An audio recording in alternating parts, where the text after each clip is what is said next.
सबको very very good afternoon, good afternoon, good afternoon सबको very very good afternoon. विकल्प, ऋषभ, सौम्यदीप, सारे चैंपियंस को गुड आफ्टरनून।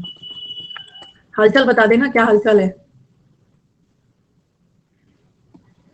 श्वेता, ज्योत्सना, सबको very very good afternoon. Use to करने वाले थे ना हम लोग, वुड कर लिया था, हमें यूज टू करना बचा हुआ। बढ़िया है, मैं तो ठीक ही रहती हूँ। आप लोग ठीक है हो तो मैं भी ठीक हूँ। बढ़िया है, सब लोग बढ़िया ही रहना है। टेंस नहीं स्टार्ट होगा, अभी टाइम है थोड़ा। मैं छुट्टी उट्टी पे चली गई ना, छुट्टी उट्टी पे चली गई 3 दिन के लिए, तो मिसमैच हो गया, उस पर मत जाओ, ठीक है? बस अब क्लास में रेगुलर आते रहो, मुझे वर्क कंप्लीट करने में थोड़ा टाइम लगेगा। क्लासेस वगैरह रीशेड्यूल हुआ, थोड़ा इधर उधर सब हो गया है, तो टेंस आ गया, उस पर मत ध्यान देना। बिहार शरीफ में नेटवर्क बंद कर दिया है, मतलब क्या हुआ है आखिर? बिहार शरीफ में कुछ हुआ होगा ना? फर्स्ट क्लास है। सबको वेरी वेरी गुड आफ्टरनून। अच्छा, दंगा हुआ है, लेकिन ये दंगा, वो रामनवमी वाला दंगा तो कहीं और हुआ था ना? अच्छा, बिहार शरीफ में कहीं एक और जगह था ना, वहां पे हुआ था। कहाँ, क्या जगह था, कहाँ पे हुआ था? दरभंगा नहीं, नालंदा, कहाँ हुआ था? बिहार शरीफ में ही हुआ था। सासाराम, सासाराम में, हाँ Sasaram, Shershah Suri, grand trunk road, Sasaram. ओहो, चलो कोई बात नहीं है, सब रिज्यूम हो जाएगा फिर से। यूज टू स्टार्ट किया जाए। रिकॉर्डेड क्लासेस लेते हो ना? अरे बच्चा बेचारा इतना मेहनत कर करके रिकॉर्डेड क्लास ले रहे हैं। Very good. साफ सुथरा नोट्स बनाया है, हाँ, very neat and clean, very spick and span, एकदम नीट एंड क्लीन नोट्स बनाया, वेरी गुड। तो जितना नीटनेस के साथ बनाया है ना, उतना पढ़ भी लेना है, पढ़ भी लेना है अच्छे से। कर्फ्यू लगा हुआ है, very good, spick and span में बनाया।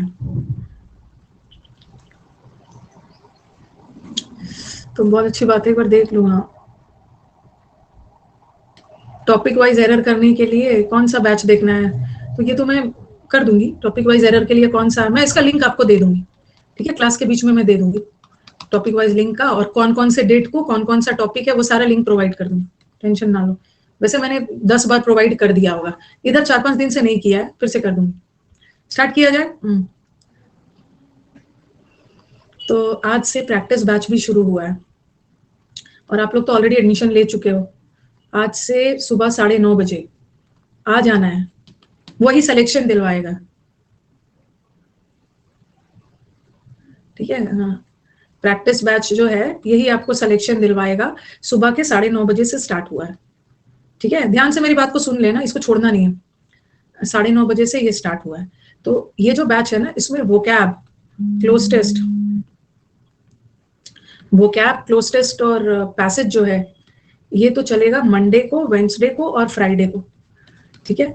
और एक और प्रैक्टिस बैच है सुबह का 9:30 बजे। इन 3 दिनों के अलावा ट्यूसडे और थर्सडे को, जैसे कल ट्यूसडे है ना, इसमें स्पॉटिंग एरर का बैच चलेगा, स्पॉटिंग एरर का बैच चलेगा, ठीक है? तो अब आप क्या करोगे ना, जो बच्चे हमारे न्यू हैं, जिनका कोर्स इनकम्प्लीट है, जिन्होंने नहीं पढ़ा है, अभी इस बैच को मत करिएगा, ठीक है? इस बैच को मत करिएगा। ट्यूसडे और थर्सडे वाला ना स्पॉटिंग एरर का बैच है, ये वही बच्चा करेगा जिसका ग्रामर खत्म हो गया, ठीक है? और लेकिन ये बैच, इस बैच को ना, जिस बच्चे का ग्रामर नहीं भी खत्म हुआ है, वो इस बैच में आना शुरू करेगा। पहले आएगा 10-15 दिन, 20 दिन क्लोज टेस्ट वगैरह देखेगा कि होता क्या है, कैसे बनाया जाता है, क्योंकि इसको इंप्रूव होने में 3 to 4 मंथ्स लगते हैं। तो इसमें आ जाना, इसमें भी माने तो आ जाना, कोई दिक्कत नहीं, कोई दिक्कत नहीं, लेकिन इसमें तो आना है। बिना क्लोज टेस्ट की जिंदगी अधूरी है, पैसेज और PQRS बिना।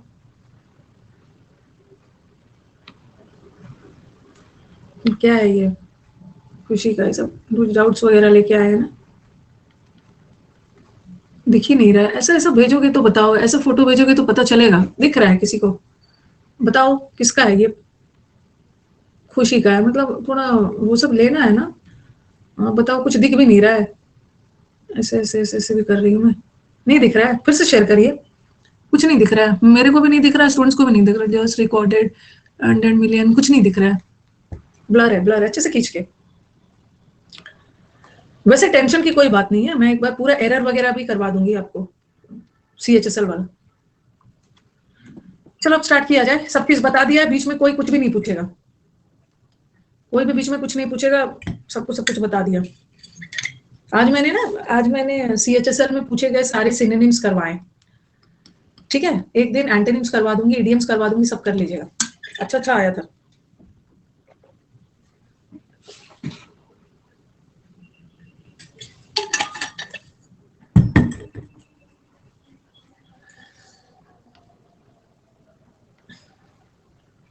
दस बजे सुमित सर की क्लास होती है। हाँ तो मत आना, फिर रीजनिंग की क्लास करना। चलो अब उस दिन मैंने आपको, चलो बताओ, वुड भी पढ़ाया था और यूज टू भी पढ़ाया था। क्या पढ़ाया था? दोनों क्या पढ़ाया था? बताया था ना, ये भी हैबिट ऑफ, वुड तो और भी बहुत कुछ बताता है, ये भी हैबिट ऑफ पास्ट बताता है और ये भी हैबिट ऑफ पास्ट बताता है। बट यूज टू ना एक्शन वर्ब के लिए भी होता है और स्टेटिव के लिए भी, बट वुड हमेशा एक्शन के लिए होता है, एक्शन वर्ब के लिए, और ये तो दोनों के लिए। ठीक है, अब हम यूज टू को पढ़ें। हैबिट में, अभिजीत, हैबिट में डबल भी मत लगाना, इज रॉन्ग, सिंगल। अब हम यूज टू पढ़ेंगे। ये यूज टू भी एक दो ही मॉडल वर्ब अपने साथ टू लेता है, एक यूज टू और एक ऑट टू। ठीक है, ऑट टू तो पढ़ लिया है ड्यूटी वगैरह के लिए। अब यूज टू,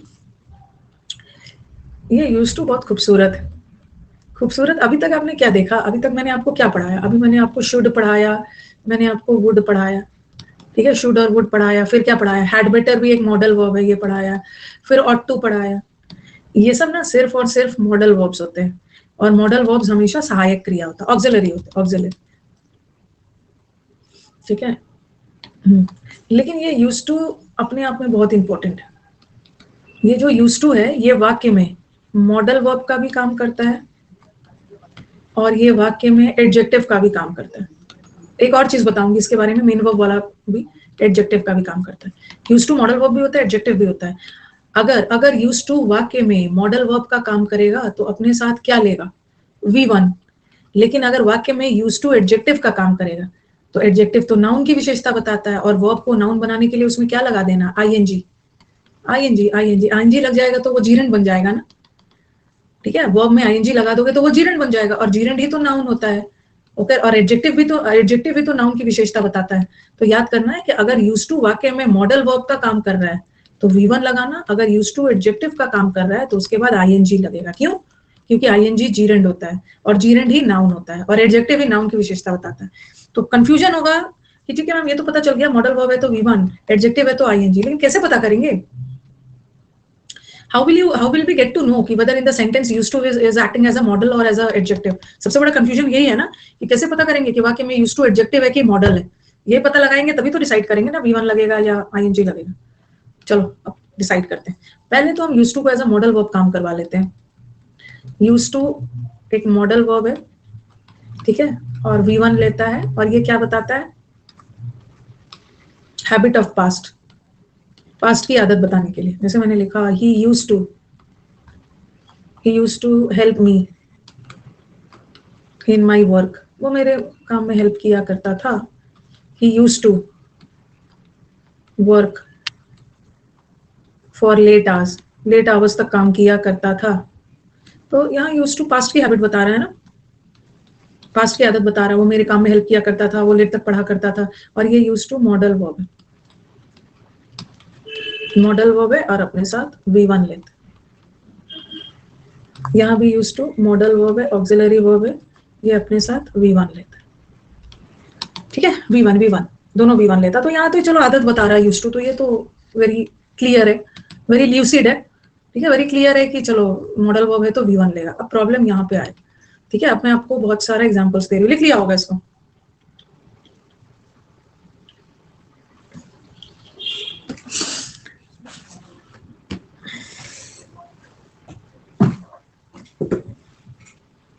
देना, लिख लिया है? हाँ,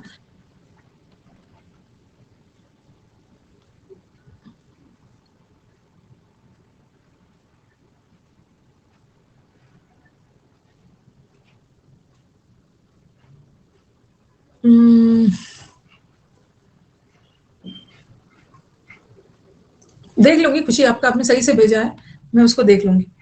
आंसर करेक्ट ही है, उसको चैलेंज करने की जरूरत नहीं, लास्ट में डिस्कस करती हूँ। Point to be noted, he used to work या वर्किंग हार्ड, दूसरा, he was used to work या working hard. फिर लिखा he got used to, sorry, work या working hard. ओके, और ये वाला V1 है और ये वाला V4 है. V4 मतलब ING. ठीक है, ये भी V1 है. अब हमें डिसाइड करना है, क्योंकि यूज्ड टू तो V1 भी लेता है और V4 भी लेता है. जहां एडजेक्टिव का काम करे वहां पे लगा देना V4, और जहां मॉडल वर्ब का काम करे वहां लगा देना ING. चलो अब जल्दी से बताओ क्या लग रहा है. और याद रखना है कि जब पहला अगर यूज्ड टू मॉडल का काम करेगा ना, यूज्ड टू वाक्य में मॉडल का काम करेगा तब तो वो वर्ब रहेगा, और वर्ब में भी ऑक्सिलरी, और उसके बाद एक मेन वर्ब आएगा V1 फॉर्म में. बट जब एडजेक्टिव का काम करेगा तो वो वर्ब नहीं करेगा. पहला वाला यूज्ड टू क्या लग रहा है आपको? पहला वाला यूज्ड टू क्या लग रहा है? पहला वाला यूज्ड टू ना मॉडल वर्ब है. ठीक है, पहला वाला यूज्ड टू मॉडल वर्ब है, और मॉडल वर्ब्स ऑक्सिलरी होते हैं, और ऑक्सिलरी के बाद मेन वर्ब का V1 फॉर्म. चलो ये तो करेक्ट, ये तो करेक्ट है. अब मुझे बताओ कि इस यूज्ड टू को मैं मॉडल क्यों नहीं मान सकती? ये यूज्ड टू यहाँ पे मॉडल नहीं है. क्यों क्यों क्यों? जैसे मैंने लिखा he was used to working hard या वर्क हार्ड, तो इस यूज्ड टू को मैं मॉडल इसलिए नहीं मान सकती हूँ ना. सपोज ये मॉडल है, सपोज ये मॉडल है, और मॉडल तो ऑक्सिलरी होते हैं, मॉडल तो ऑक्सिलरी होते हैं. तो आप बोलोगे कि मैम ये ऑक्सिलरी वर्ब है और चलो इसको फिर इसको मेन लगा देते हैं, मेन लगा देते हैं, तो फिर इसका क्या होगा? ये भी तो वर्ब है, इसका क्या होगा? ठीक है, कुछ बच्चों को लगेगा चलो मैम यूज्ड टू यहाँ मॉडल बना देते हैं और मॉडल के साथ V1 लगा देते हैं, जो कि गलत है. इसको आपने ऑक्सिलरी मान लिया, इसको आपने मेन मान लिया, तो फिर इसका क्या होगा? ये भी तो बचा हुआ है. बुरा मान जाएगा ये बुरा मान जाएगा, ये भी तो बचा हुआ है. इसका मतलब है, इसका मतलब है कि हाँ, आप बोलोगे कि मैम इसको ऐसा करते हैं ना, इसको ऐसा करते हैं कि इसको बना देते हैं, इसको बना देते हैं ऑक्सिलरी वर्ब, और इसको बना देते हैं मेन वर्ब. अरे यूज्ड टू तो कभी भी मेन वर्ब का काम करते ही नहीं है. यूज्ड टू या तो मॉडल वर्ब के रूप में एडजेक्टिव का काम करेगा, या तो यूज्ड टू ऑक्सिलरी का काम करेगा. इसका मतलब है अगर ये मॉडल होता, अगर ये मॉडल होता तो ये ऑक्सिलरी होता ना, लेकिन पहले से ही तो यहाँ पे एक वर्ब लगा रहेगा. ये भी ऑक्सिलरी, ये भी ऑक्सिलरी नहीं है ना. इसका मतलब है कि ये यूज्ड टू मॉडल नहीं है, ये यूज्ड टू मॉडल नहीं है, ये यूज्ड टू एडजेक्टिव है. मॉडल होने के लिए तो उसको ऑक्सिलरी वर्ब बनना होता है ना, बढ़िया, तो पहले ही एक वर्ब आ गया, ये यूज्ड टू एडजेक्टिव. अब बताओ कि ये वॉज क्या है, क्योंकि वॉज ऑक्सिलरी भी होता है और वॉज मेन भी होता है. ये वॉज क्या है? मेन वर्ब है. हाँ, अब ये यूज्ड टू तो एडजेक्टिव हो गया, अब यहाँ पे एक ही वर्ब बचा है. इसका मतलब है ये मेन वर्ब गंदा कर दिया, ये मेन वर्ब, मेन वर्ब. अब ये यूज्ड टू एडजेक्टिव है. ठीक है, ये वॉज मेन वर्ब है. ठीक है, अब ये यूज्ड टू एडजेक्टिव है, और एडजेक्टिव तो नाउन की विशेषता बता देना, वर्ब को नाउन बनाने के लिए ING लगाना. नहीं नहीं नहीं नहीं नहीं, दो ऑक्सिलरी. अभिजीत आपके दिमाग में ये आ रहा होगा, आपके दिमाग में आ रहा होगा he was used to work hard. आपके दिमाग में ये आ रहा है ना कि मैम सेंटेंस में तो दो ऑक्सिलरी आ सकता है ना. एक ऑक्सिलरी इसको मान लिया, इसको मॉडल वर्ब के रूप में ऑक्सिलरी मान लिया, और इसको फिर मेन वर्ब लगा दिया. आपके दिमाग में ये आ रहा होगा, क्योंकि यूज्ड टू जो है ना, ठीक है, यूज्ड टू जो है, यूज्ड टू जो है ना, उसके बाद, उसके पहले, ठीक है, अगर यूज्ड टू मॉडल का काम करने लगे ना तो उसके पहले इज एम आर थोड़ी लगेगा. यूज्ड टू दो ही चीज होता है. ठीक है, यूज्ड टू का मतलब है आदि होना. यूज्ड टू दो ही चीज हो सकता है, या तो मॉडल वर्ब होता है या तो एडजेक्टिव होता है. ठीक है, यूज्ड टू मॉडल वर्ब होता है या तो एडजेक्टिव होता है. तो यहाँ ये मॉडल वर्ब नहीं है, क्योंकि मॉडल वर्ब होता है ना, तो मॉडल वर्ब के पहले कुछ ऑक्सिलरी अलग से नहीं आता है. पहले मॉडल वर्ब आता है, उसके बाद ऐसे कर सकते हैं जैसे he will have given a book. Modal verb के बाद देखो ये ऑक्सिलरी फिर मेन वर्ब, इसके बाद आएगा, इसके पहले नहीं आएगा. ठीक है, इसके पहले नहीं आएगा, तो इसलिए ये गलत है. ओके, तो ये तो हो गया. फिर यहाँ देखो ये गॉट, यहाँ तो किससे ही खत्म है, ये तो मेन वर्ब है. गॉट तो कभी ऑक्सिलरी होता ही नहीं है, गॉट कभी ऑक्सिलरी नहीं होता है. गॉट तो हमेशा मेन वर्ब होता है, मेन वर्ब होता है. और मेन वर्ब आ गया है तो यहाँ तो यूज्ड टू मॉडल नहीं हो सकता है ना, क्योंकि मॉडल तो ऑक्सिलरी होता है. मेन वर्ब के बाद ऑक्सिलरी थोड़ी आता है. ये यूज्ड टू एडजेक्टिव है, ING लगेगा. ठीक है, क्लास पे तो टेंस लिखा हुआ है ना, तो क्लास को क्विट कर दो, छोड़ दो, मत करो.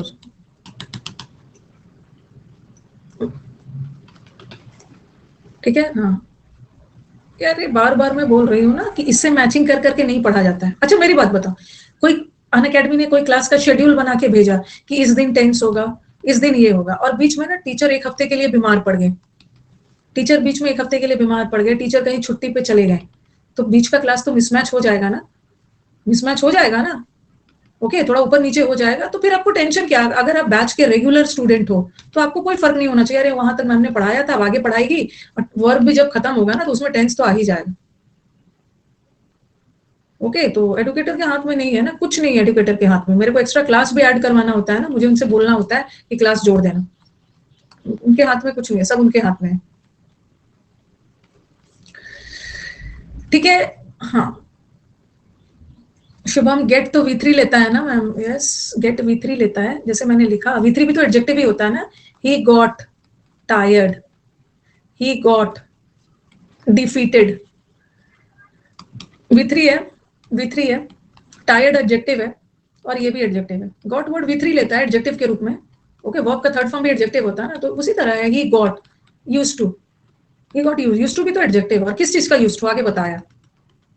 ठीक है, आगे बता दिया। ओके, अभी लेंदी है, बहुत लेंदी है। बस पढ़ते समय ना जो भी आपके दिमाग में डाउट आ रहा है वो पूछो, इधर उधर की बात नहीं, क्योंकि मेरा एक नजर स्लाइड पे रहता है, एक नजर आपके डाउट पे रहता है। तो ये क्लियर हो गया। एक और एग्जांपल देती हूँ, एक और एग्जांपल देती हूँ। He used to get up या गेटिंग अप, सुबह जल्दी उठा करता था, अर्ली इन द मॉर्निंग।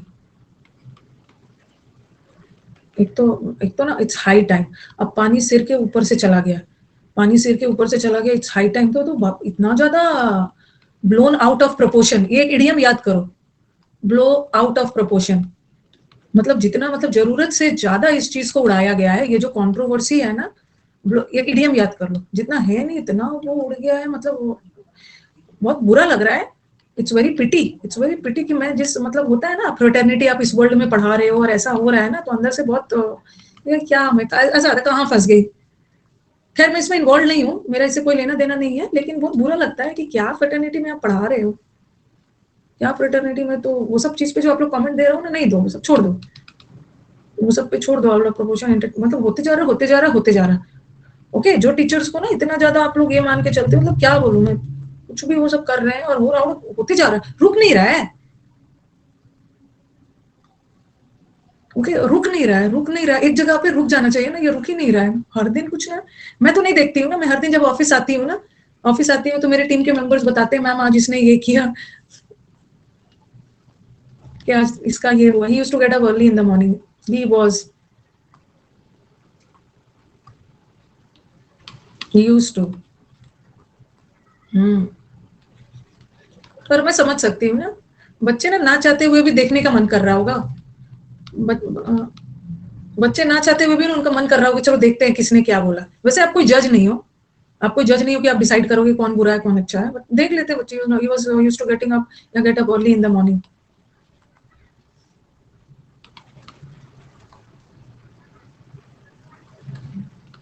दूसरा, आर यू, बस आपको पता चल जाए ना, आपको पता चल जाए, बस पता लगाना है कि यूज टू कहाँ मॉडल है। मॉडल है आंख बंद करके V1, जहां का यूज टू एडजेक्टिव है आंख बंद करके V4, V4 मतलब ING, noun. Now are you use to get up या गेटिंग अप, क्या आप सुबह जल्दी उठने के आदी हो?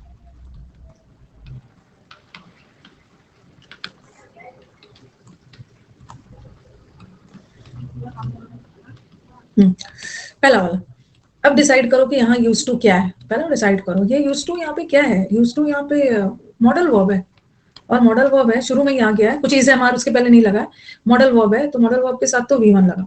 बट ये यूज टू मॉडल वर्ब नहीं होता है, ठीक है। मॉडल वर्ब होने के लिए यूज टू या तो मॉडल वर्ब होता है या तो एडजेक्टिव होता है, बट ये मॉडल वर्ब नहीं है। मॉडल वर्ब होने के लिए ऑक्सिलरी होना होगा, और यूज टू के आप बोलोगे कि मैम इसको ऑक्सिलरी मान लेते हैं, क्योंकि मॉडल वर्ब के पहले कोई ऑक्सिलरी नहीं होता है। मॉडल वर्ब ऑक्सिलरी का काम करता है, उसके बाद कोई ऑक्सिलरी मेन वर्ब लगा सकते हो। यहाँ का यूज टू एडजेक्टिव है, और एडजेक्टिव है तो ING लगाना, ING। और यहाँ भी क्या आप सुबह जल्दी उठने के आदी हो? अब आर जो है ना, ये ऑक्सिलरी आ गया, और मॉडल वर्ब के पहले कोई ऑक्सिलरी थोड़ी होता है, बाद में आता है, तो ये मॉडल वर्ब नहीं है, ये एडजेक्टिव है, यहाँ भी आएंगे आएंगे। ठीक है, कितना दूर क्लियर है?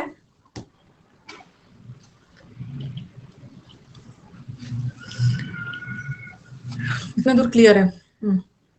वॉज यहाँ पे मेन वर्ब है। अगर मैं इसको उल्टा, अरे अगर ऐसा लिखती ना, they are used to getting up early, वो सुबह जल्दी उठने के आदी है, ऐसा लिखती तो सही होता है ना। दे हमारा सेंटेंस का सब्जेक्ट है, यूज्ड टू एडजेक्टिव है, और यहाँ पे आर मेन वर्ब है, सॉरी आर मेन वर्ब है, ये तो सही है, मेन वर्ब है। अगर मैं उसी को उल्टा कर दूं, मतलब उसको इंटरोगेटिव बना लूं, are they used to, are they used to, तो यहाँ भी कोई फर्क थोड़ी पड़ा है, are they used to getting up early, भी तो वही है, अभी भी बस सब्जेक्ट के पहले मैंने वर्ब लगा दिया, इन्वर्जन कर दिया, बात तो वही है। ठीक है, आर यहाँ पे मेन वर्ब है, आर यहाँ पे मेन वर्ब है, और यूज्ड टू एडजेक्टिव है, और यहाँ भी यूज्ड टू एडजेक्टिव था, आर मेन वर्ब। ठीक है, अब एक सेंटेंस ऐसा आया हुआ था एग्जाम में, बच्चे ने पढ़ा था मैम यूज्ड टू, तो यूज्ड टू ना जब एडजेक्टिव का काम होता है ना तो आईएनजी लगाना है, आईएनजी लगाना। ठीक है, यूज्ड टू एडजेक्टिव का काम होता है तो आईएनजी लगाना है, और हम वर्ब को ही आईएनजी लगा के नाउन बनाते हैं। आईएनजी लगाना मतलब उस वर्ब को आईएनजी लगा के नाउन बनाना, नाउन बनाना मतलब जीरन बनाना, जीरन। एक सेंटेंस ऐसा आया था, he is used to hard work, ऐसा सेंटेंस आया था, और ऑप्शन वगैरह दिया हुआ था, और इसमें पता नहीं क्या क्या कर दिया। वैसे ये आंसर नो एरर था, नो एरर था। अब बच्चा, अब मुझे बताओ कि यहाँ पे यूज्ड टू क्या है, क्या है यूज्ड टू?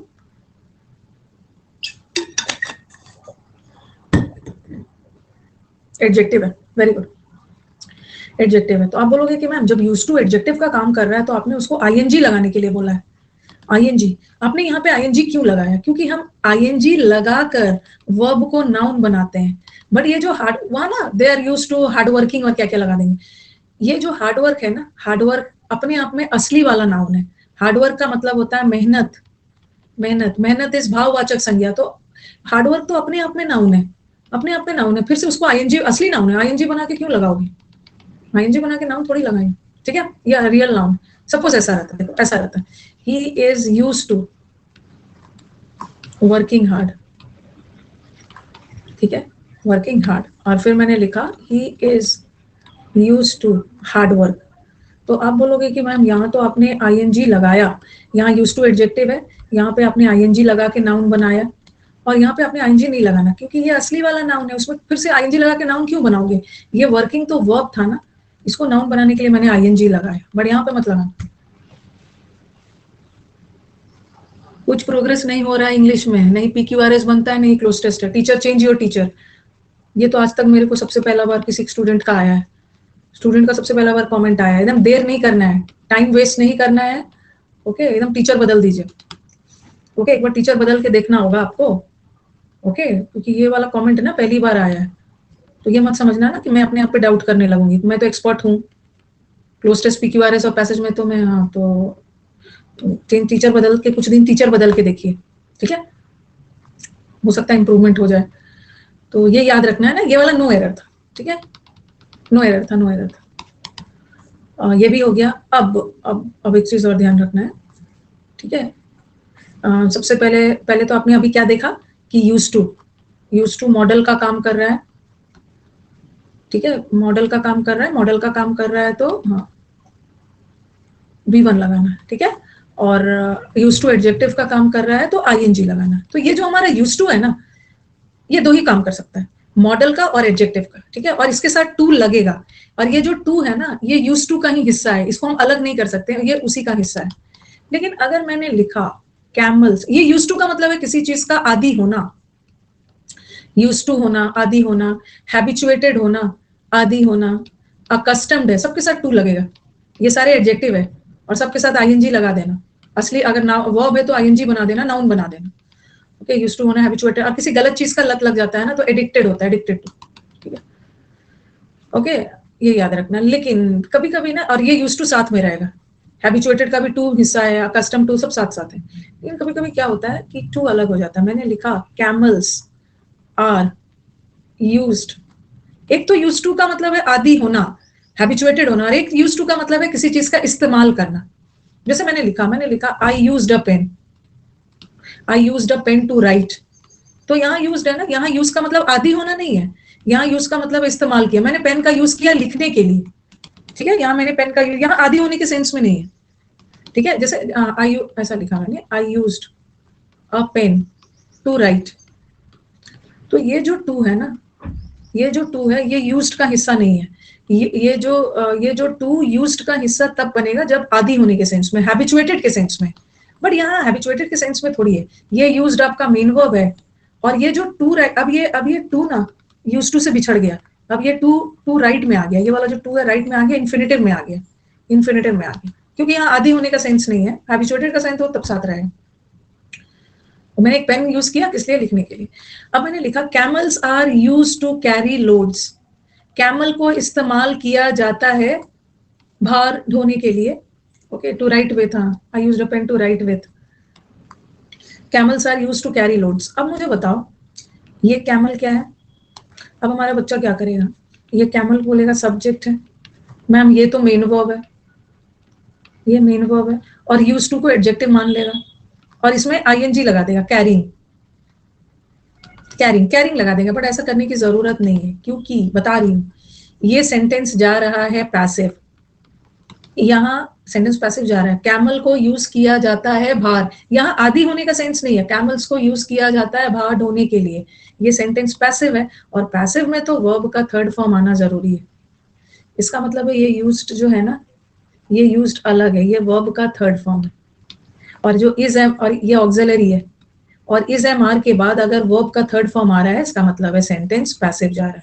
अब ये जो टू है ना, यूज्ड का हिस्सा नहीं है, ये टू कैरी का है, टू कैरी लोड्स, इन्फिनेटिव चाहिए। अब ये इन्फिनेटिव हो गया, कैमल किसी मतलब इंसान के द्वारा कैमल को यूज किया जाता है, तो यहाँ पे आईएनजी मत लगाना। अब पैसिव वॉइस में ना, जब भी पैसिव वॉइस आएगा तो ये टू बिछड़ जाएगा यूज टू से। पैसिव वॉइस में ये, क्योंकि पैसिव वॉइस में तो हमें वर्ब का थर्ड फॉर्म चाहिए, और ये यूज तो मेन वर्ब का थर्ड फॉर्म है ना, ये मॉडल नहीं है ना, क्योंकि मॉडल थर्ड फॉर्म थोड़ी होता है, मेन वर्ब थोड़ी होता। अब ये टू में जुड़ गया, इन्फिनेटिव हो, ठीक है, टू कैरी होगा, टू कैरी। तो याद रखना है, हाँ, याद रखना है कि कभी कभी यूज टू एडजेक्टिव होता है, कभी कभी यूज टू मॉडल होता है। और जब एडजेक्टिव और मॉडल होता है ना, तो ये टू इसी का हिस्सा है। बट पैसिव वॉइस में ना ये टू यूज टू से बिछड़ जाता है, ये यूज टू के पहले ऑक्सिलरी वर्ब इज एम आ आएगा, इसके बाद V3, और ये टू ना किसी इन्फिनेटिव का हिस्सा हो जाएगा। तो यहाँ आईएनजी मत लगा, आईएनजी नहीं लगाना, यहाँ पे बच्चे कंफ्यूज हो जाते हैं, नहीं लगाना। कैमल वाला एग्जाम्पल एक्सप्लेन, अच्छा। स्टीम इंजिन्स, कैमल वाला छोड़ो, दूसरा। Steam engines are used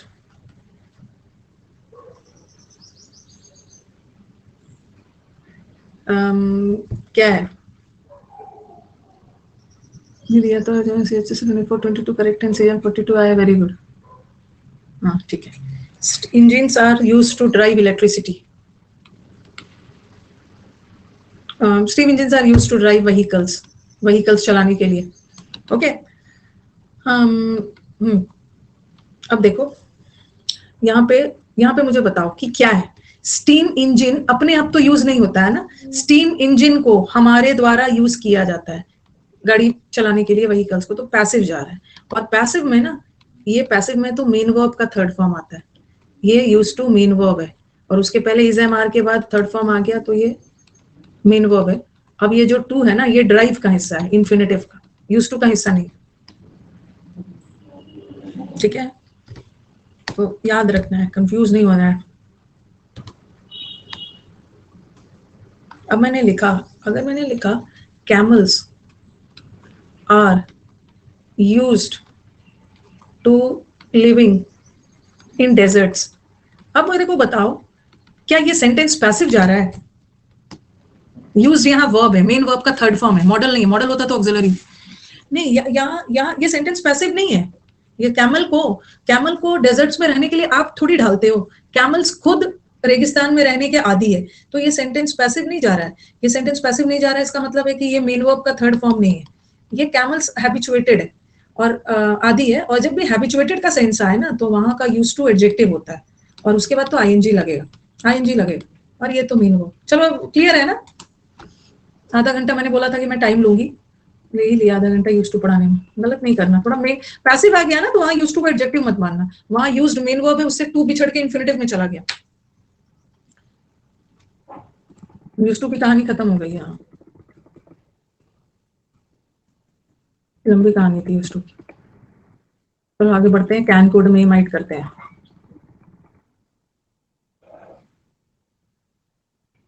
use to यहाँ से स्टार्ट किया था, हो गया हो गया हो गया हो गया हो गया, जो लिखा है ना वही सब पढ़ाया, आगे भी कुछ था कैन कोड। हाँ कैन कोड आगे था, यहाँ से मत लिखिए, नोट्स को क्रिस्प बनाना है। मॉर्निंग में 9 बजे बैच कहाँ से हो जाएगा, मेरे को बताओ जरा, कहाँ से मॉर्निंग में 9 बजे बैच हो जाएगा। एक बार बैच सब चला जाता है, अनअकैडमी पे बहुत ज्यादा रेड टेपिज्म होता है, ठीक है, लाल फीताशाही यहाँ पे बहुत सारा है, तो मुश्किल है बैच को इधर उधर करना।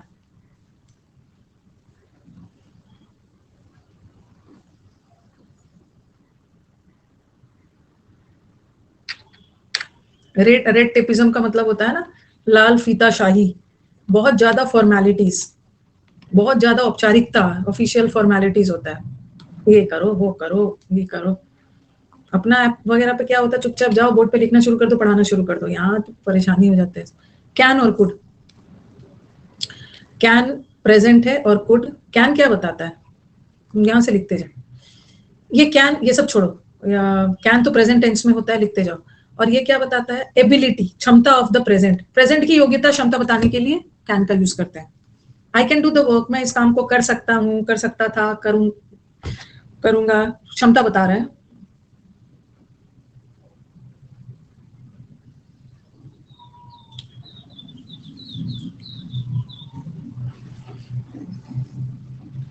बहुत ज्यादा फॉर्मेलिटीज होता है। किसको, इस बैच को, हाँ सुबह वाले जो बैच है ना उसको पब्लिश करने के पहले ना 2 दिन वो बैच पब्लिश होने में लेट हो गया। अब मैंने बोला ये लेट क्यों हो रहा है, बैच को पब्लिश होने में क्यों लेट हो रहा है, मैं बता रही हूँ, ऐसे लेट हुआ। मैंने लिखा था ना क्लोज टेस्ट और पैसेज 1 ऐसा लिखा था, क्लोज टेस्ट और पैसेज का पहला क्लास, क्लोज टेस्ट और पैसेज का दूसरा क्लास। तो बैच को वो पब्लिश नहीं कर रहे थे, फिर मेरे पास आया कि मैम आपने रॉन्ग लिखा है। मैंने बोला क्या होगा, बोल रहा मैम आपको ना ऐसा लिख दीजिए मैम, नहीं तो ना टीम रिजेक्ट कर देता है, वैसे ऐसे और ऐसे ऐसे लिखना है, ऐसे पार्ट 1,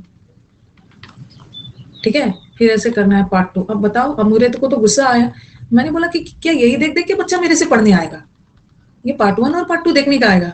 उसके बाद ना फिर कुछ आया, मैंने बोला कि अगर कुछ भी इधर उधर होगा ना तो मैं बहुत ज्यादा गुस्सा हो जाऊंगी। उसके बाद क्या आया था ना, फिर उन्होंने मुझसे कुछ नहीं बोला, अपने करेक्शन कर दिया। फिर गलती क्या हुआ था ना कि यहाँ पे डैश नहीं देना था, यहाँ पे डैश देना था, यहाँ पे डैश देना। फिर ये वाला में तो मैंने अपना पेशेंस खो दिया था, इसीलिए मेरे को टोका नहीं, कुछ बोला नहीं।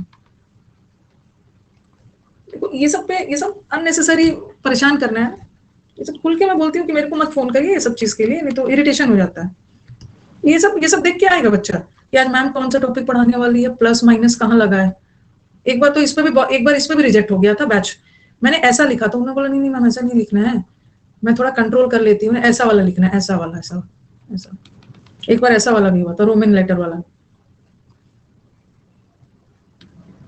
तो कैन क्या बताता है, कैन बताता है एबिलिटी और कैपेबिलिटी ऑफ द प्रेजेंट, ठीक है, एबिलिटी और कैपेबिलिटी ऑफ द प्रेजेंट बताता है। और अब बोलोगे मैम कैपेबिलिटी और एबिलिटी में क्या डिफरेंस है। अगर मैंने आपको एक बॉक्स दे दिया और मैं बोलूंगी उसको उठाओ, तो बॉक्स को उठाने के लिए आपको कैपेबिलिटी चाहिए, ताकत चाहिए, फिजिकल एनर्जी, और इंग्लिश क्वालिफाई करने के लिए दिमागी क्षमता चाहिए। ये योग्यता है, ये क्षमता है इसके लिए फिजिकल एनर्जी चाहिए, कैपेबिलिटी। सीपीओ में तो दोनों चाहिए, पहले तो बेचारे हमारे बच्चे एबिलिटी से एग्जाम निकालते हैं फिर दौड़ते हैं, तो यहाँ तो दोनों चाहिए। तो he can lift the box को लिफ्ट करने के लिए एबिलिटी चाहिए और इंग्लिश बोलने के कैपेबिलिटी चाहिए, और इंग्लिश बोलने के लिए एबिलिटी, अदरवाइज दोनों यूज कर सकते हैं कैपेबिलिटी एबिलिटी के लिए। लेकिन आपका एरर पहले लिख लो, ये सब मत लिखना, रियली मतलब लिख भी लो, कोई दिक्कत नहीं है। पहले तो ये नंबर 1 पे ये बताता है प्रेजेंट टेंस में यूज होता है, अभी इंपॉर्टेंट चीज नहीं बताया मैंने,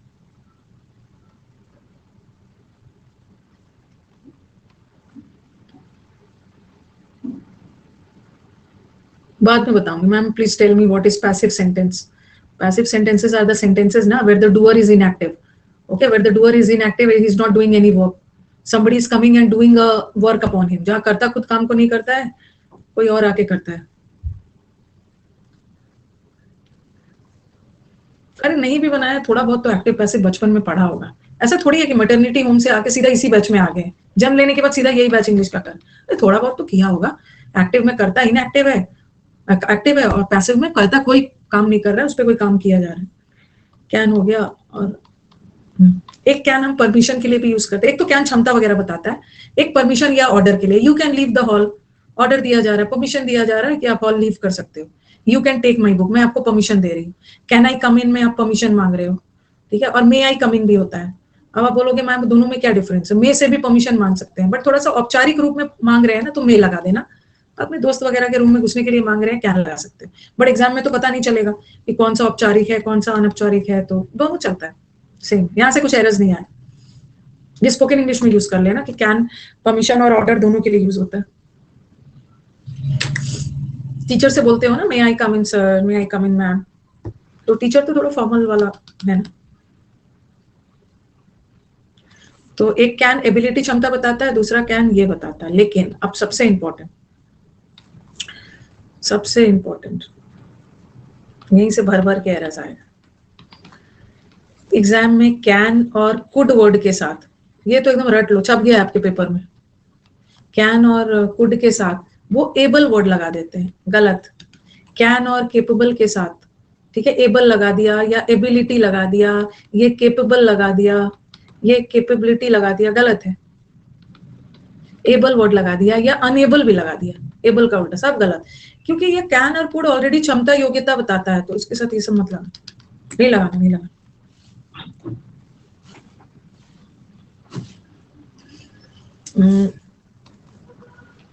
He cannot be able to do the work, गलत है ना। एबल हो या अनेबल है, क्योंकि कैन ऑलरेडी एबिलिटी बताता ही है, तो फिर से ये नहीं लगाओ। और कैन तो मॉडल वर्ब है, और मॉडल वर्ब के साथ तो V1 आता है, तो इतना पूरा हटाना होगा। सिंपली होगा ही can not do the work, तो ये ऑलरेडी क्षमता बता रहा है, फिर से एबल भी क्षमता बता रही है, रॉन्ग।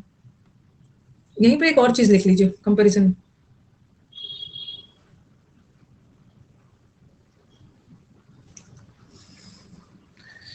कैन और कुड वाला लिखा है ना,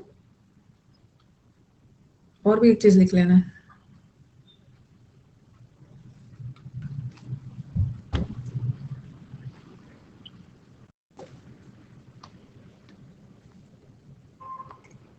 कोई डिफरेंस नहीं है, कैनॉट और कैनॉट में कोई डिफरेंस नहीं। यहीं पे एक और लिख लो, जैसे कैन और कुड के साथ एबल नहीं यूज होता है, अलग से मैं फिर से पढ़ाऊंगी भी, वैसे ही मे के साथ, माइट के साथ, मे और माइट पॉसिबिलिटी बताता है, ठीक है, वो तो क्षमता बताता है, ये पॉसिबिलिटी संभावना बताता है। तो ये मे और माइट के साथ पॉसिबल वर्ड मत लगाना, मे और माइट वर्ड के साथ पॉसिबिलिटी मत लगाना। मे और माइट के साथ लाइकली, लाइकली का मतलब भी होता है संभावित, मतलब जैसे कैन और कुड के साथ ये सब नहीं लगा रहे हो ना, एबल, केपेबल एंड ऑल, उसके साथ ये मत लगाना। मैंने लिखा ही माइट पॉसिबली कम, गलत है। जब मे और माइट ऑलरेडी संभावित है, बता ही रहा है, तो पॉसिबली हटा, पॉसिबल या पॉसिबली हटा। लिखा मैंने it might likely rain, likely का मतलब है संभावना है कि बारिश हो, तो माइट ऑलरेडी पॉसिबिलिटी बता देते, लाइकली हटा। अगर ये ऐसा रहता ना, इट इज लाइकली, लाइकली रखना है तो उसके साथ टू आएगा, लाइकली के साथ हमेशा टू आता है, it is likely to rain, तो ये सही है। यहाँ पे हम लाइकली लगा सकते हैं, माइट और वो सब नहीं लगा है ना, अकेला लाइकली लगा सकते हैं, बट इसके साथ नहीं लगा। ही में इट में पॉसिबली रेन गलत है।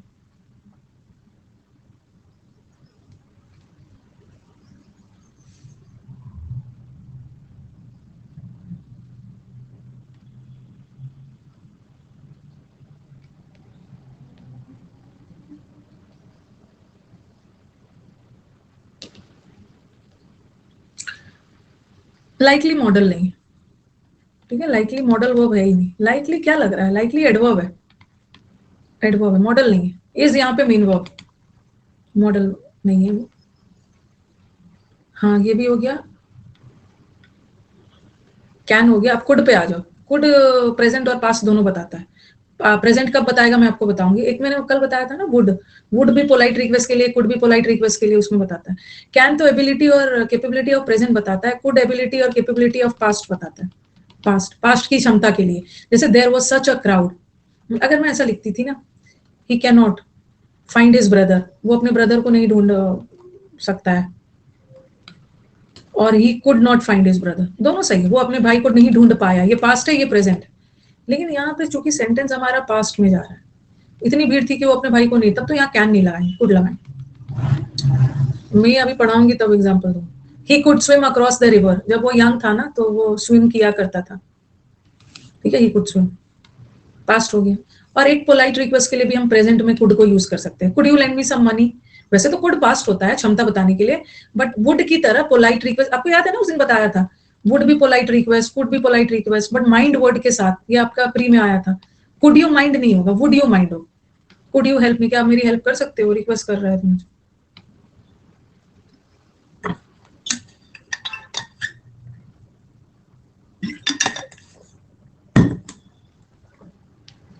यूट्यूब वगैरह नहीं देखा है ना, जो भी नए वर्ड्स आ रहे हैं नोट कर लीजिएगा, हो सकता है ना कि किसी न किसी एग्जाम में रिपीट हो जाए।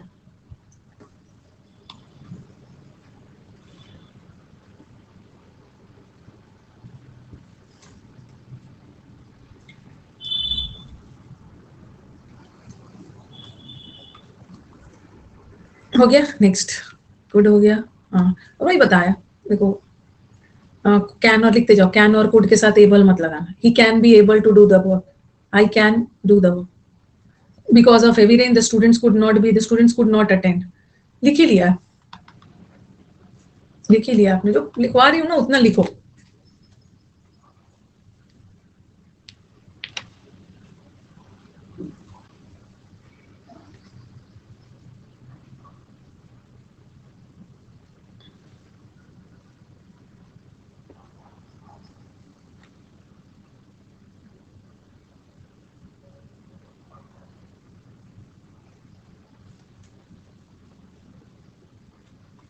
लिख लिया ना, हाँ।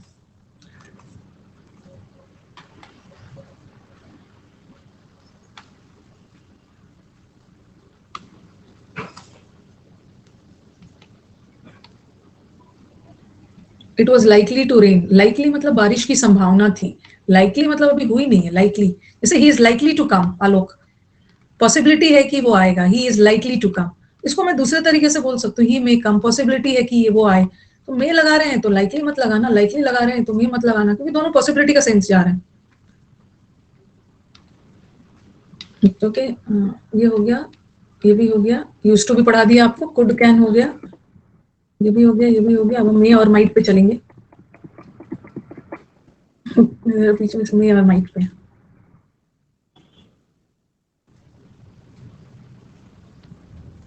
स्टार्टिंग से क्लास करना, जो जो देखो, अब जो बच्चों का एडमिशन अभी हो रहा है ना बीच बीच में, उनको वर्ब समझने में थोड़ी दिक्कत होगी, क्योंकि वर्ब में हम बहुत आगे निकल गए, तो बेटर है ना कि आप अपना पुराना वर्ब, मतलब इस बैच के शुरू वाला क्लास देखो, सब्जेक्ट वर्ब ये सब वाला क्लास देखो, धीरे धीरे सीक्वेंस में आराम से कवर करो। वेरी गुड अभिषेक, गुड डिसीजन। मे और माइट, ये मे तो प्रेजेंट टेंस है, और ये क्या क्या बताता है, एसएससी का कंट्रोवर्सी खत्म हो जाएगा तो मैं वर्ब भी खत्म कर दूंगी, जब तक एसएससी का कंट्रोवर्सी चलेगा वर्ब भी चलेगा। मे कब तक वर्ब चलेगा बता दीजिए। मे क्या क्या बताता है, मे परमिशन के लिए भी यूज करते हैं, अचानक से एसएससी वर्ल्ड में कंट्रोवर्सी आ गया, परमिशन, और जब ऐसा होगा ना तो पढ़ाने का भी, टीचर को जिसके साथ ये सब कंट्रोवर्सी हो रहा है ना उसको पढ़ाने का भी मन नहीं करेगा, एग्जाम्स इतना क्रूशियल टाइम है ना, एग्जाम वगैरह थोड़ा डिस्टर्ब चलेंगे, उनको पढ़ाने का भी मन नहीं होगा। पॉसिबिलिटी अलग अलग बता रही हूँ, ब्लेसिंग्स विशेस के लिए।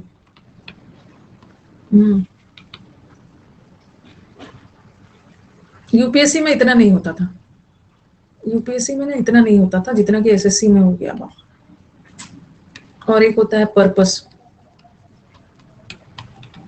और ये सारा कंट्रोवर्सी, क्या बात है कि ये सारा कंट्रोवर्सी ये नादान मूर्ख बच्चे देख रहे हैं, सिर्फ मैथ्स को ही लेकर हो रहा है, जबकि वेटेज ज्यादा तो सबसे ज्यादा इंग्लिश का है। नादान मूर्ख बच्चे, इंग्लिश का है, जीएस प्री में ढंग से नहीं निकालोगे ना तो ये सारा बेकार ही चला जाए। ये बेचारे अपने शांति से पढ़ाते हैं, ये इतने शांति से पढ़ाते हैं, और जीएस और रीजनिंग तो बेचारे और शांत, जीएस और सारा कंट्रोवर्सी इसी में, वेटेज भी कम है इसी में। नादान, लिख लिया ये चारों, नादान, नादान नहीं है, इनको नादान थोड़ी बोलना है, इतना नादान तो बहुत अच्छा वर्ड हो गया, मूर्ख है, मूर्ख है।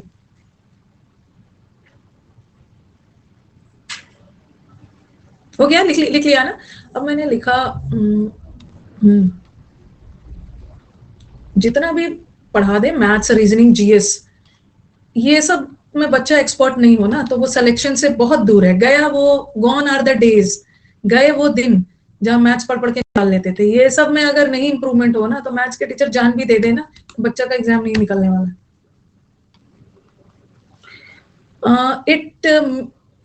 Sorry. So SSC is each and every subject is important यार, each and every subject is important। कई बच्चों का मैथ स्ट्रांग है बट एक सब्जेक्ट वीक है, इसी वजह से सिलेक्शन रुका है। किसी का इंग्लिश स्ट्रांग है, इस वजह से उसका सिलेक्शन रुका हुआ है क्योंकि उसका मैथ्स अच्छा नहीं है। तो मे आई कम इन, करो अपना एंटरटेनमेंट आप लोग।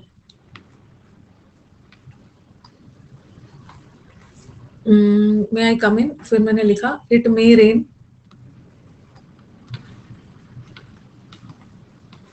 मे गॉड गिव यू सक्सेस। ठीक है, हाँ सही बोल रहा है, इंग्लिश की वजह से ही ना, इंग्लिश से डर के बहुत सारे बच्चे रेलवे की तैयारी कर रहे हैं। जो इसका मतलब है, जो ऐसे बहुत अच्छी बात बोला है इनके, कि जो है वी ईट, बच्चे समझते नहीं है ना इसको। तो इतना ज्यादा ना एसएससी की दुनिया में टीचर ने ना इसको इतना ज्यादा इसको मोल्ड कर दिया इस बच्चे को।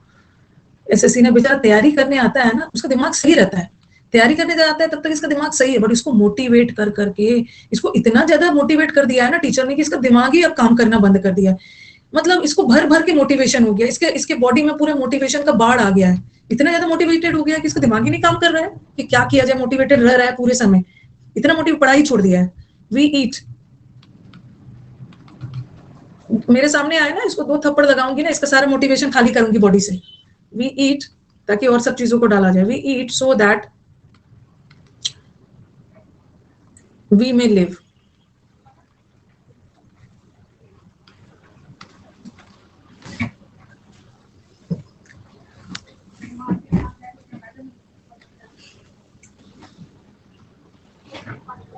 वी ईट सो दैट, हाँ चलो, पता ही नहीं है इस वर्ल्ड का अंदर के पीछे का काला सच, पता ही नहीं क्या क्या हो। और मेरी अपने स्टूडेंट से एक ही रिक्वेस्ट है, कौन स्टूडेंट, कौन टीचर को ना, मतलब ये यही बोलना मैं चाहूंगी ना, आपको क्या मतलब है, कौन टीचर को कोचिंग से प्रॉफिट हो रहा है, कौन लॉस में जा रहा है, इससे आपको क्या मतलब। और ये बैच ये लाया है ना पैसे कमाने के लिए, वो पैसे कमाए, लेकिन आपको प्रॉफिट दे के जाए ना। आप मतलब वो जितना माने आप कमाओ, मतलब आपको अपना फायदा देखना है, उसका फायदा नहीं देखना है। उसके प्रॉफिट में ना आपका प्रॉफिट होना चाहिए, आपका सिलेक्शन होना चाहिए। आप अपना मतलब क्यों टीचर का देख रहे हो, आप अपना फायदा देखो ना कि मेरा हो रहा है कि नहीं। चलो इट मे आई कम इन में मैं क्या बता रहा है, सबको पैसे कमाने का हक है, बट स्टूडेंट को सिलेक्शन देके, स्टूडेंट्स की हेल्प करके। मे आई कम इन में मे परमिशन बता रहा है ना। इट मे रेन, बारिश की संभावना है, पॉसिबिलिटी। भगवान आपको सक्सेस दे, may God give you success, तो यहाँ पे मैं आपको विशेष दे रही हूँ। We eat so that we may live, may से पॉसिबिलिटी थोड़ी बताता है, मे और भी चीजें बताता है। हम खाना खाते हैं ताकि हम जी सके, तो यहाँ का मे पर्पस बता रहा है। आपको याद है ना कंजंक्शन में मैंने सो दैट करवाया था, सो दैट से हम पर्पस बताते हैं, खाना खाते हैं ताकि हम जी सके।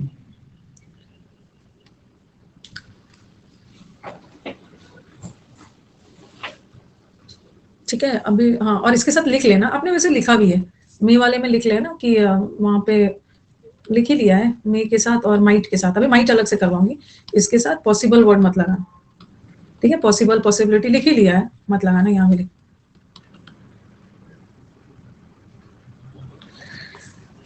अब मैंने लिखा माइट को, ये जो मे है ना, ये हमेशा और हमेशा प्रेजेंट में यूज करते हैं, लेकिन ये जो माइट है, मे को तो पास्ट में यूज नहीं करेंगे क्योंकि मे का पास्ट माइट होता है, लेकिन हम माइट को पास्ट में तो यूज करते हैं, प्रेजेंट में भी यूज करते हैं। ठीक है, पहले मतलब पास्ट प्रेजेंट दोनों में यूज कर सकते हैं। अगर मैंने लिखा इट मे रेन, ये भी सही है, और इट माइट रेन, ये भी सही है, और दोनों प्रेजेंट है। वैसे माइट को पास्ट में भी यूज करते हैं, मे को पास्ट में यूज नहीं कर सकते, दोनों सही है। ठीक है, एंड लेकिन दोनों सही है, बट यहाँ पे पॉसिबिलिटी ज्यादा है। बाहर जा रहे हो, पूरा बादलों से घिरा हुआ आसमान मिल रहा है, लग रहा है ना बारिश की पॉसिबिलिटी स्ट्रांग है, तो माइट लगा, मे लगा देना, और वीक पॉसिबिलिटी है तो मे लगा देना, मे लगा देना। तो somebody ask you what is the difference between may and, अब हम might करेंगे might. तो यहाँ पे है कि may is present tense और might is past as well as present. But might में the possibility is weak. Back back कर रही हूँ. और यहाँ पे possibility is strong. इतना एग्जाम में ना ऐसा एरर नहीं आया कहाँ पे पॉसिबिलिटी वीक है, कहाँ पे कम है, मतलब कहाँ पे ज्यादा है, कहाँ पे वीक है. एरर इसमें ना पॉसिबिलिटी लगा देंगे मे और माइट.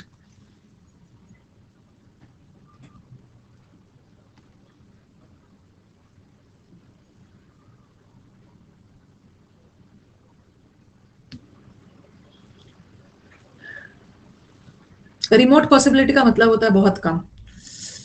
रिमोट का एक तो रिमोट टीवी वाला रिमोट है, ठीक है.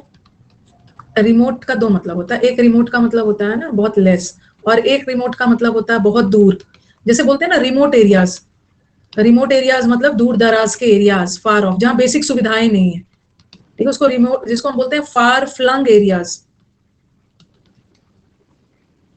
फार फ्लंग एरियाज बोलते हैं, या फार फेचेड एरियाज. ये सब वर्ड याद रखो, कहीं ना कहीं मिल जाएगा. फार फेचेड एरियाज मतलब दूर दराज के एरियाज जहाँ बेसिक सुविधाएं नहीं है.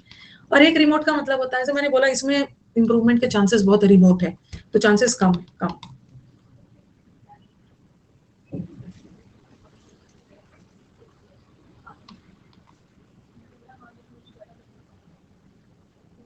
अगर सेंटेंस ऐसा आ गया ऐसे, तो यहाँ पे ये भी सही है. ये प्रेजेंट है, इट मे रेन और इट माइट रेन. बारिश की संभावना है, बट ऊपर में ज्यादा है नीचे कम, तो दोनों सही है. बट अगर ऐसा आ जाता, he said that it may, अब मुझे बताओ माइट रेन क्या हो. हैंड राइटिंग पे ध्यान मत देना जल्दी जल्दी. This person has said in past tense ना, और मे तो कभी भी पास्ट नहीं होता. माइट लगा दो, माइट.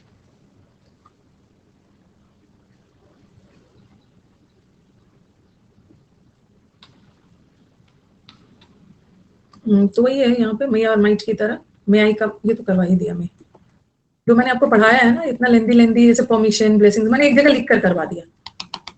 ओके, ये सब नहीं लिखना. एक जगह लिख लोगे तो समझ में आ जाएगा. पर्पस भी बताता है, करवा दिया. We eat so that we may live. वो डॉक्टर के पास गया so that he may have. यहाँ पॉसिबिलिटी नहीं बता रहा है, पर्पस. डॉक्टर के पास गया ताकि मेडिकल चेकअप करवा सके.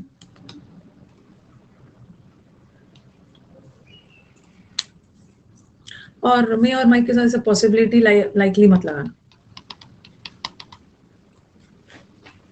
ठीक है. नहीं, पोलाइट रिक्वेस्ट के लिए है ना अनिकेत, में ही मतलब परमिशन ले रहे हो. वैसे पोलाइट रिक्वेस्ट के लिए माइट थोड़ी लगाते. पोलाइट रिक्वेस्ट के लिए तो कुड और वुड लगाते हैं.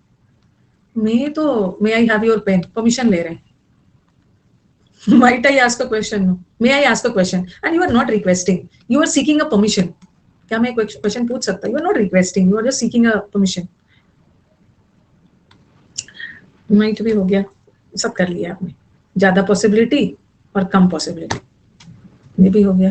और ये हो गया permission. Might be allowed. Might को जैसे मे को परमिशन में करते हैं ना, माइट को भी परमिशन में यूज कर देते हैं. और ऑट टू तो बता ही दिया था शुरू में ही. ऑट टू और मैंने तीनों को जोड़ा था ना, शुड को, ऑट टू को और हैड बेटर को, ये तो जोड़ के पढ़ा दिया. Might I ask a question नहीं. अब आ जाओ मस्ट पे, ठीक है. मस्ट, यहाँ से मस्ट वाला स्लाइड ना पीछे चला गया होगा. हाँ, थोड़ा इधर उधर हो गया. जैसे मैंने लिखा, मैंने आप लोगों को ना एक वीक पहले बोला था कि आप लोग कंट्रोवर्सी पे ध्यान मत देना.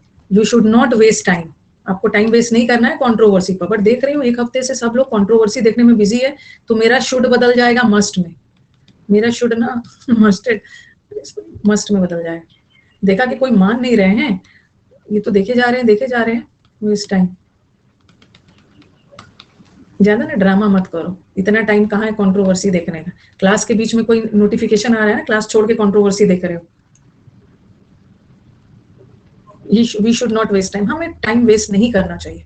और मस्ट में ना थोड़ा सा एडवाइस स्ट्रॉन्ग है. जैसे मैंने आपको देखा, you should not waste time. आपको टाइम वेस्ट नहीं करना चाहिए. मैं आपको एडवाइस दे रही हूँ. देखा कि कोई नहीं मेरी बात मान रहा है, तो मेरा शुड मस्ट में बदल जाएगा. Must is for strong advice.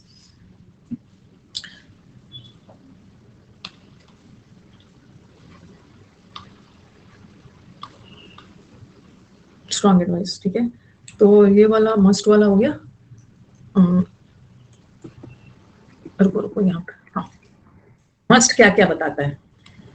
देखो, एक होता है एडवाइस, एडवाइस मतलब सलाह देना, और एडवाइस नेसेसिटी, नेसेसिटी और जैसे ड्यूटी होता है, ड्यूटी इज कर्तव्य, और ऑब्लिगेशन इज नैतिक कर्तव्य, उसको आपको करना ही है, करना ही। You must take medicine on time, you should follow the instructions, ये भी सही है, यू मस्ट फॉलो, ये भी सही है, बट मस्ट में थोड़ा सा दबाव ज्यादा है।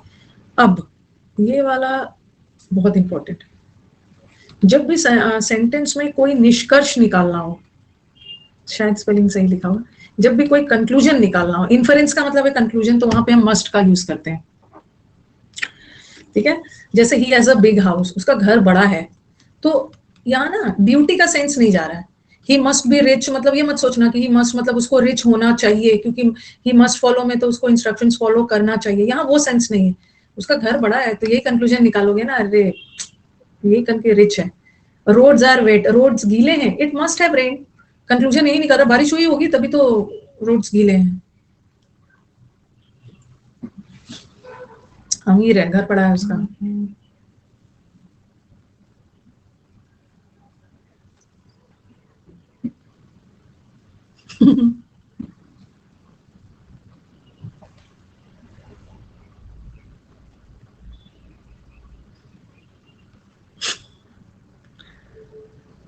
I saw an old lady. She must be 40 years old. हाँ, इतना पीटूंगी ना, किसी 40 years लेडी को ओल्ड बोल दोगे, इतना वो उठा के आपको पीटेगी ना, 40 years की ओल्ड बोल दोगे, तो 50-60 वाले को तो बोलोगे अरे अभी तक तो आप जिंदा हो, आप कैसे जिंदा हो। 40 year 40, वैसे ओल्ड का एक मतलब उम्र के, he is 4 years old, 4 years old भी बोल सकते हैं।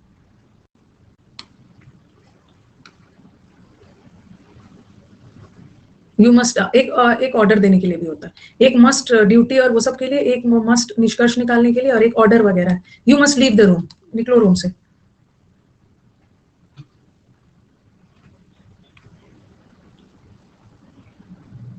No limitations for all. There are many people now who are 50-60 years old, but still they are very young. At heart they are very young. और कुछ तो 30 साल में ही बूढ़े हो गए। आप लोगों में से भी कुछ बूढ़े ही हो चुके हो, एक जगह बैठे रहते हो, बूढ़े हो चुके हो, जोड़ों का दर्द है, काउच पोटैटो बन के बैठे रहते। तो मस्ट हमारा नेसेसिटी, कर्तव्य, बाध्यता के लिए भी है, निष्कर्ष निकालने के लिए, ऑर्डर वगैरह के लिए। ये हो गया। अब आ जाओ, हमारा लास्ट 2 मॉडल वर्ब बच गया।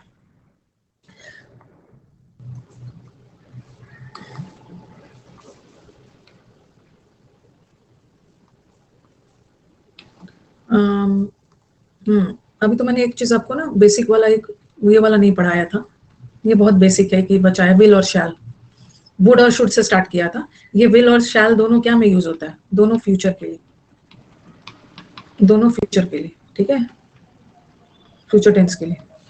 There was a man knocking the door, नहीं, knocking at the door, knocking at the door. और जो लोग दरवाजा खटखटा कर आए ना, वो चोर नहीं होते हैं। दरवाजा खटखटा कर आ रहे हैं, खोलिए खोलिए, हम चोर होंगे।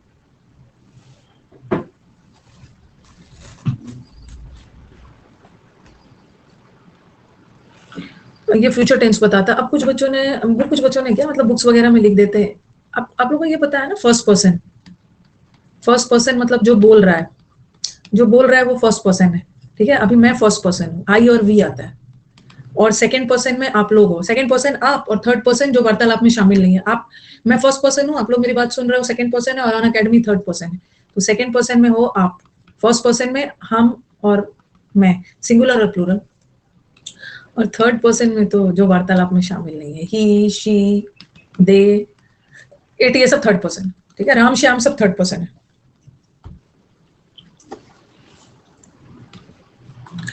अब हमारे बच्चों के दिमाग में ये कंफ्यूजन बैठा है कि मैम ये जो शैल है ना, शैल का यूज तो हमेशा फर्स्ट पर्सन के साथ ही होता है, आई और वी के साथ, और बाकी सेकंड पर्सन के साथ, सेकंड पर्सन के साथ और थर्ड पर्सन के साथ, सेकंड और थर्ड पर्सन के साथ तो विल का यूज होता है ना। सेकंड पर्सन मतलब यू, थर्ड पर्सन मतलब ही, शी, दे, ये सब के साथ तो विल का यूज होता है, और फर्स्ट पर्सन के साथ शैल का यूज होता है। बट ऐसी बात नहीं है, ठीक है। ये पुराना इंग्लिश मानता था, पुराना इंग्लिश, अब हम किसी के साथ कुछ भी लगा देते हैं, ऐसा कुछ भी नहीं। ठीक है, ऐसा नहीं है ना कि हम आई के साथ शैल ही लगाएंगे, आई शैल कम। मैं यू के साथ भी शैल लगा सकती हूँ। ऐसा नहीं है कि शैल हमेशा फर्स्ट पर्सन के साथ भी होगा, शैल मैं सेकेंड के साथ भी लगा सकती हूँ, मैं थर्ड के साथ भी लगा सकती हूँ, ही शैल कम। ठीक है, किसी के साथ कोई भी लग सकता है। और ऐसा नहीं है ना कि विल हमेशा यू ही के साथ ही रहेगा, मैं आई के साथ भी लगा सकती हूँ, I will come, we will come, कोई भी किसी के साथ लगा दो, दे विल कम। तो विल और शैल कोई भी किसी के साथ भी लगा सकते हैं, ऐसा कोई डिफरेंशिएशन नहीं है। ओल्ड, हाँ, लेकिन ही विल कम भी हो सकता है और आई विल कम दोनों हो सकता है, दोनों के बीच का डिफरेंस बताऊं। ठीक है, हाँ ठीक है, लेकिन एक ऐसा सेंटेंस है ना जहां पे हम पुराने रूल को मानते हैं, जैसे इंटरोगेटिव सेंटेंस में, एक्टिव पैसिव और नरेशन में, या इंटरोगेटिव सेंटेंस में ना आई और वी के साथ पुराना रूल, आई और वी के साथ ना हमेशा शैल लगाना। इंटरोगेटिव मतलब प्रश्नवाचक में, नॉर्मल सेंटेंस में कोई भी किसी के साथ लगा देते हैं, आई और वी के साथ शैल लगाते हैं, और विल तो हम यू के साथ ही के साथ लगाते हैं, दे के साथ। जैसे मैंने लिखा शैल यू हेल्प मी, या मैंने लिखा शैल आई हेल्प यू। ऊपर वाला गलत है, क्योंकि ये तो प्रश्नवाचक सेंटेंस है, और प्रश्नवाचक सेंटेंस में ना, प्रश्नवाचक सेंटेंस में आई और वी के साथ शैल यूज होता है पूरा, और प्रश्नवाचक सेंटेंस में यू के साथ विल यूज होता है, विल यूज होता है।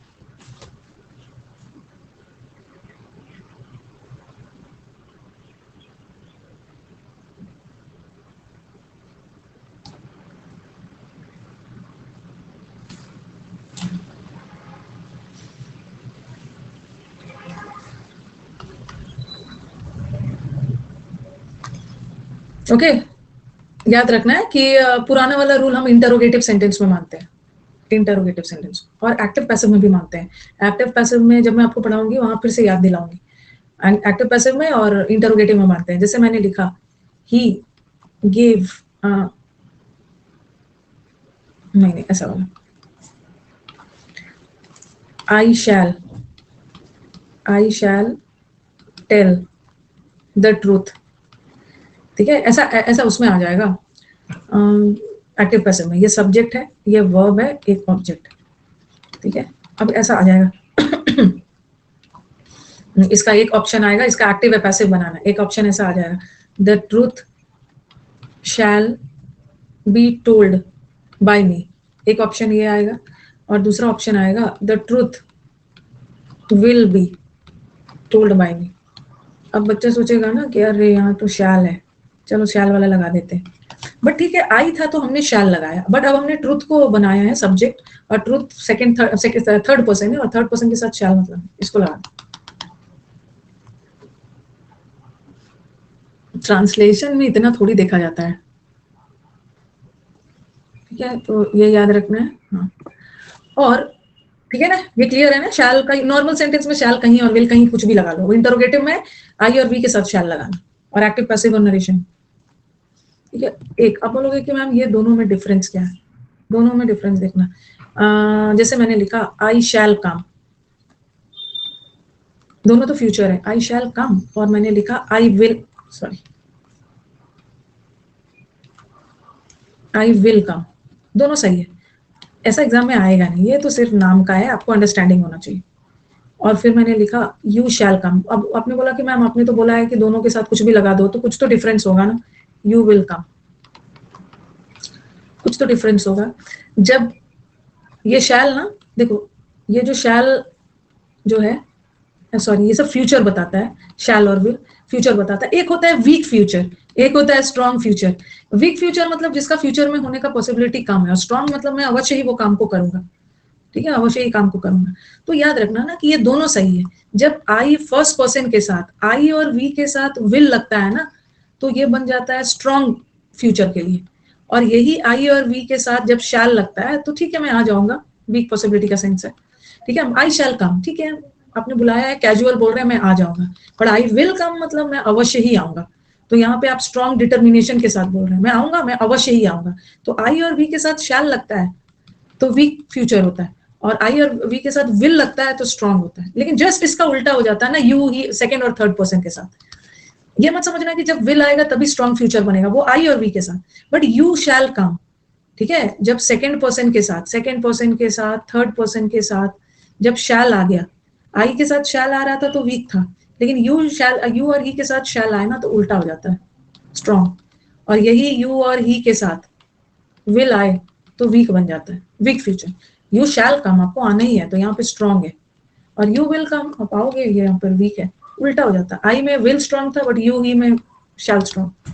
आपके नॉलेज के लिए यहाँ से कुछ एरर्स नहीं आने वाला है, अदरवाइज ग्रामेटिकली सही तो सब है, ठीक है। इसे सब स्पोकन में यूज करने के लिए, एग्जाम में टेंशन मत लेना, क्योंकि एग्जाम में थोड़ी पता चलेगा कहाँ दृढ़ निश्चय बोल रहे हो कहाँ कैजुअल बोल रहे हो। एग्जाम में वही सेंटेंस आता है ना जो ग्रामेटिकली रॉन्ग हो, रॉन्ग तो दोनों नहीं है, दोनों का मूड अलग।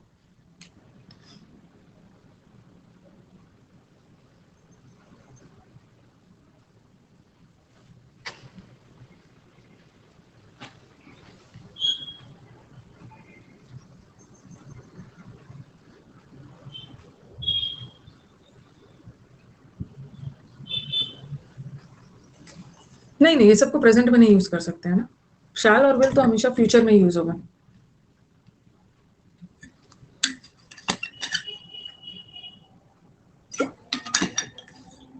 शैल और विल प्रेजेंट में नहीं यूज होगा। ये भी हो गया। अब हमारे पास ना इसमें थोड़ा टाइम लगने वाला है।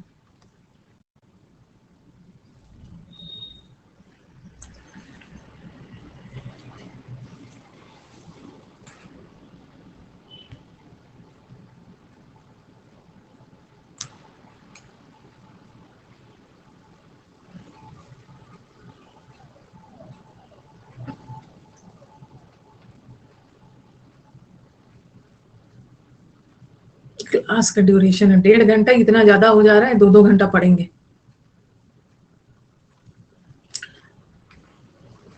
तो चलिए खुशी, आपका मतलब आप क्या पूछना चाह रहे हो, मतलब इसमें आपके मन में जो है आप बताओ कि मतलब क्या आपको ऐसा लग रहा है कि मैम ऐसा नहीं होना चाहिए ना। हाँ चलो बताओ, मतलब क्या लग रहा है। एंड ये एरर वाला सेंटेंस है, and it just recently awarded, it किसी संस्था के लिए होगा। हाँ तो क्या है, 4 होना चाहिए, मतलब 4 में क्या होना चाहिए अब मुझे बताओ, 4 में क्या होना चाहिए जो आपको लग रहा है कि 4 होना चाहिए, कुछ कुछ तो बताओ।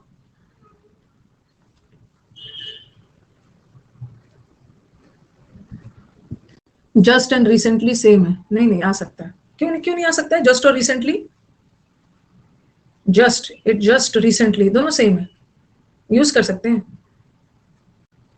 पैसिव जाएगा, पैसिव क्यों जाएगा, इट जैसे मैंने लिखा, इट किसी ऑर्गेनाइजेशन के लिए, द ऑर्गेनाइजेशन ने अवार्ड किया, तो अंडरस्टूड है कि ऑर्गेनाइजेशन में कुछ लोग होंगे उनके द्वारा ही किया होगा, क्या दिक्कत है इसमें। ओके नहीं नहीं, ही जस्ट आ सकता है, जस्ट रिसेंटली मतलब हम यूज कर सकते हैं, ऐसा कोई सुपरफ्लुअस नहीं है। इट जस्ट रिसेंटली अवार्डेड, हाल फिलहाल में इसने अवार्ड किया। रीक्स ऑफ का मतलब है ना जिसमें भर भर के, रीक्स ऑफ फ्रेजल वर्ब में भर भर के करप्शन हुआ है, सही है, एरर नहीं है। इट पैसिव नहीं ले जाना, संस्था ने अवार्ड किया, संस्था मतलब अंडरस्टूड है संस्था के लोग ने, recently it just awarded a million contract, वो कॉन्ट्रैक्ट जिसमें भर भर के करप्शन है,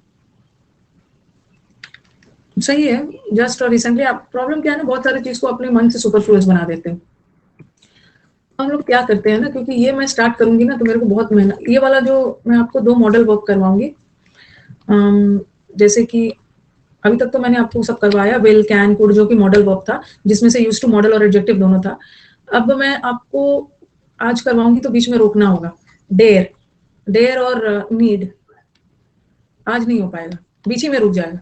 ये एक ऐसा है ना, ये सेमी मॉडल से, ये वाक्य में मॉडल का भी काम करेगा और ये वाक्य में मीन वर्ब का भी काम करता है, क्योंकि अभी इसको भी पढ़ाने में मुझे लग रहा है कि 20-25 मिनट लग जाएगा, ठीक है। 20 वर्ड भर भर के अच्छा लगता है ना, मैं चाहती हूँ ना, मुझे पता है कि मैं जो मुंह से अपना निकालूंगी मुझे भर भर के सिलेक्शन मिलेगा। अभी मुझे भेज रहे हैं, देखो अभी भी आ रहा है, पता नहीं कहाँ से सोया था। My name is Ankit, I have been following your YouTube video since 2019, I have cleared SSC steno exam, ठीक है, and now I am posted in ministry of home affairs, ठीक है। I wanted to message you but didn't have the number, that's why I am texting you, there lots of love गुरुमा, ऐसा types.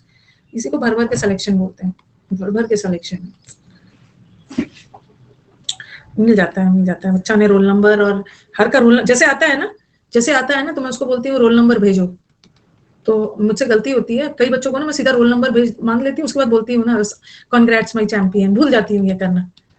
क्योंकि आप लोगों के साथ दूसरे बच्चे जो होते हैं ना, मैम आपने रोल नंबर नहीं डाला, क्या सबूत है कि ये बच्चा क्वालिफाई किया है? उसी ने पहले ना मैं सबूत इकट्ठा करके उसको कॉन्ग्रेट्स बोलती हूँ। पता है कि मेरा बच्चा कभी झूठ नहीं बोलेगा। मेरे को ऑल इंडिया रैंक 1-2 नहीं चाहिए, बट मेरे को ना बहुत सारा सिलेक्शन चाहिए, बहुत सारा। स्टेनो का तो बहुत सारा बच्चा, फोटो उसने सब भेज दिए, मेरे को बहुत सारे सिलेक्शन चाहिए। हाँ, तो कल हम लोग ये वाला करेंगे, क्योंकि आज मुझे बीच में रोकना होगा, कल आके फिर से उसको रिपीट करना होगा ना, that will be sheer waste of time. ये डेयर और मॉडल वर्ब भी होता है, मेन वर्ब भी होता है। तो कल पहले तो हम समझेंगे कि कहाँ पे डेयर मॉडल होता है और कहाँ पे डेयर मेन वर्ब होता है, ठीक है? फिर उसके अकॉर्डिंग हम लोग डिसाइड करेंगे एरर कैसे कैसे आएगा। डेयर और नीड टाइम लगेगा 20-25 मिनट्स तो लगेगा। अगर आधा समझा के आज भेजती हूँ ना, तो फिर तो कल मुझे रिपीट करना ही पड़ेगा। तो जाइए अपना देखिए, कुछ आया होगा, मेरे को भी खबर करिएगा, कुछ कंट्रोवर्सी का नया वीडियो आया होगा। खाते टाइम वेस्ट नहीं करिएगा। कंट्रोवर्सी का वीडियो देखने का मन है ना, तो लंच करते करते देख लेना, होगा कि लंच भी हो गया और डिनर करते करते देख लेना। मन है तो देख लेना, बट टाइम वेस्ट नहीं करना, ठीक है? उसी में देख लेना। वही करता हूँ, देखो मेरे को पता है स्मार्ट बच्चा है, वो अपना टाइम वेस्ट नहीं करेगा। हाँ, लंच के साथ देख लें, लेकिन खाते समय ना कुछ नहीं देखना चाहिए, खाते समय सिर्फ खाना चाहिए। हाँ अभिनय, ठीक है, अभी आपको ना बहुत ज्यादा पैचअप करने की जरूरत नहीं है, भरपाई करने के। So lady who was 40 years old but was more beautiful and hard working। समझ गई मैं। मम्मी खिला देती है, बोलती होगी कि तुम कंट्रोवर्सी देखो, मैं तुम्हें खिला रही हूँ, टाइम वेस्ट नहीं होगा। चलो, थैंक यू एवरीवन।